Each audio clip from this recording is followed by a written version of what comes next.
and they had ice cream stuff with chocolate on it. It's owned by only one sister now. And I was telling her who I was, that I lived underneath Pamela. She says, oh, you know, my sister and I said, I know that story.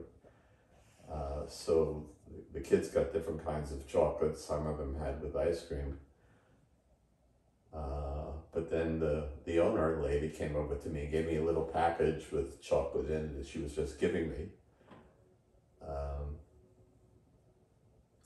And then we walked over to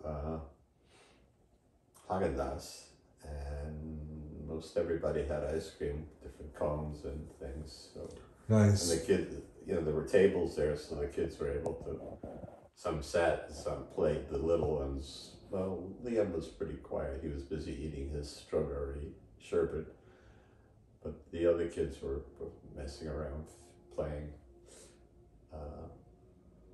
Ethan is a wild little boy, but he's adorable. They're all, the kids are all sweet. So, and then at some point they all had to leave, I think 3 or 4 hours later. So it worked out really nicely. It was good to see them. My God. The only ones I'd seen recently were Brett and Megan and Liam, but hadn't seen Judy's family for probably 5 years. Never saw Ethan before. That's good. I'm glad you had a good time. Yeah, it would have been nicer if it wasn't raining, but the kids enjoyed jumping in the puddles of water, the two little ones, Liam and Ethan. It's apparently, there's a children's book that has, I don't remember who it was, pigs or something jumping in puddles of water, so the kids decided to emulate that. They were jumping in water. It was cute.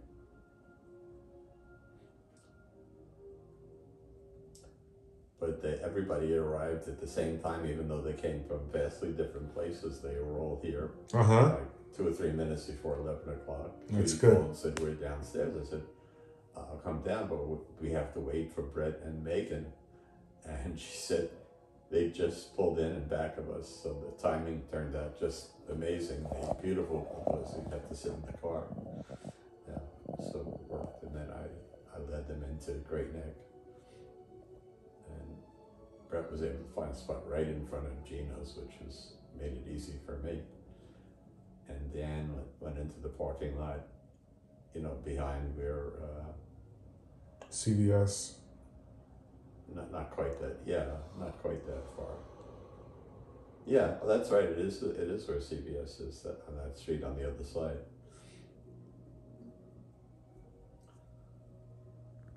So Bowles called to tell me that CVS had the vaccines, and I called both of the stores, and they're both out already. The place across the street where I had gotten previous ones said they wouldn't be getting the vaccine till this Friday. Okay, sounds good.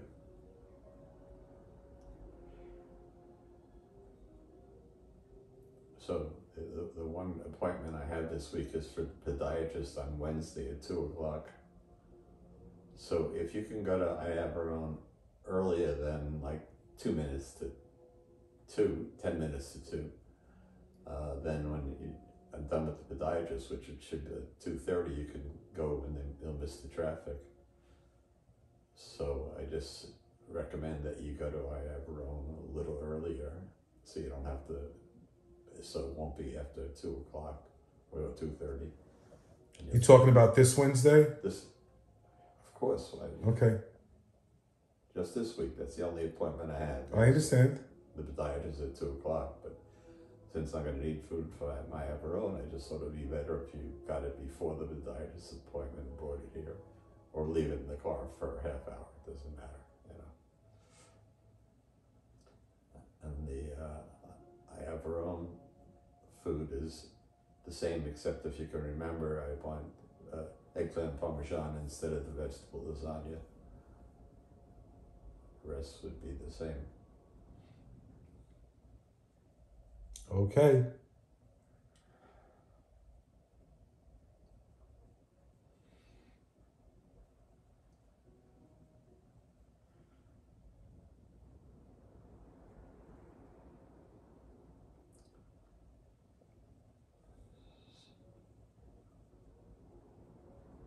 I've been really tired. I went to sleep early last night. You called and I got up. I went right back to sleep.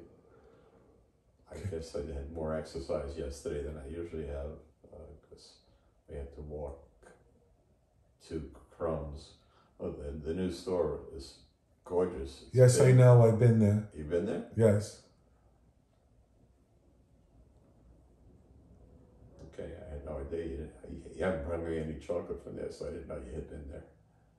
But it's a much nicer store than the original one. It's bigger and nicely set up. She's very sweet, the owner lady.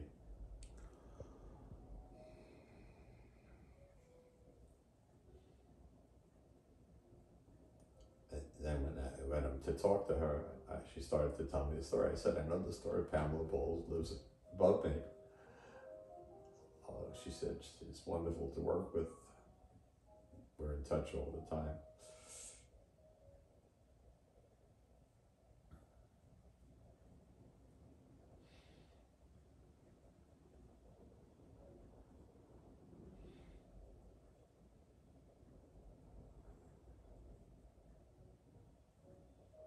Make sure you eat lunch at a reasonable time. I'm sorry, I didn't. Make sure you eat lunch at a reasonable time. I know you're tired. Yeah, okay.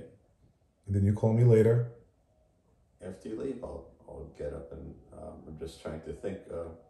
What is the supper you brought me? What kind of container is that? I can't microwave it. You can microwave that. It's just that it's opened up a little bit, which is fine. So just try to heat it up. Take it out of. Sure, it's plastic though, right? Yes, but it should be microwavable. No, I'm not going to take a chance. I'll put it on a regular plate. I'm afraid it'll melt. I'm gonna go to the Apple store to see about getting my phone repaired. And that's it for now. I'm gonna try to get some Claret&D later. Okay, but remember, you don't have to. You shouldn't come tomorrow. There's no need to waste the miles. I shouldn't need anything. What's wrong with your Apple phone? The glass is cracked. Oh, that's expensive. Is it badly cracked? Sometimes they tell you to leave it alone. And I think you have to make an appointment to have that at the Genius Bar. Although maybe because it's Yom Kippur, it won't be that crowded. I don't know. Okay, well, we will see and I will let you know. Well, you could just tell me what happens. You don't have to let me know. Okay. Make sure that you call me later after you eat lunch and say hi. Well, you